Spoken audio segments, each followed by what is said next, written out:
ये है हमारे देश की रियल पत्रकारिता। आप लोग को बताना चाहिए था जनता को कि तुम्हारी गाड़ी में E20 डल रहा है अब। पर मैडम जल्दी मत करिए, थोड़ा समझ लीजिए। ठीक है, आप बताइए, लेकिन मगर सवाल तो आएंगे सर। पहले तो नितिन गडकरी जी ने कभी ये बात नहीं मानी थी कि एथेनॉल से माइलेज कम होती है।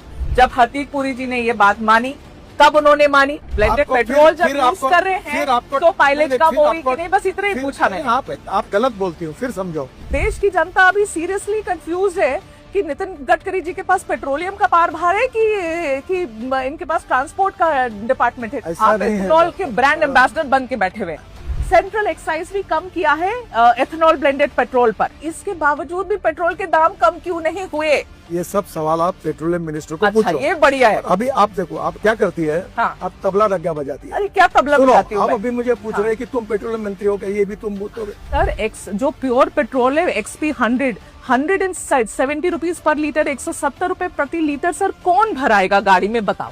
ये पेट्रोलियम विषय के जितने प्रश्न है ना, अब वो पेट्रोलियम मंत्री से ही बात करें। आपके बेटे की जो कंपनी है सियान एग्रो, उसकी नेट प्रॉफिट पिछले 5 सालों में 4500% ऊपर बढ़ गई है।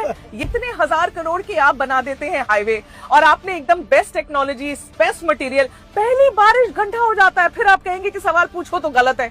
ऐसे कैसे? मैं एंटी नेशनल थोड़ी हो जाऊंगी सवाल पूछूंगी तो। मैं आपको दिल्ली देहरादून पूछूंगी सर, उस पे गड्ढे हुए थे सर। तो आप सबको पेड कैंपेन बोलेंगे, आप कहेंगे सब पेड कैंपेन है, सब ऐसे लोग हैं। ऐसे नहीं, जनता के भी सवाल है ना सर, कभी तो मान लेना चाहिए। अगर कोई बात झूठ बोलने से डिफेमेशन केस होती है। हाँ, आपने जो पढ़ा इसके ऊपर मैं आपके ऊपर डिफेमेशन केस भी कर सकता हूँ।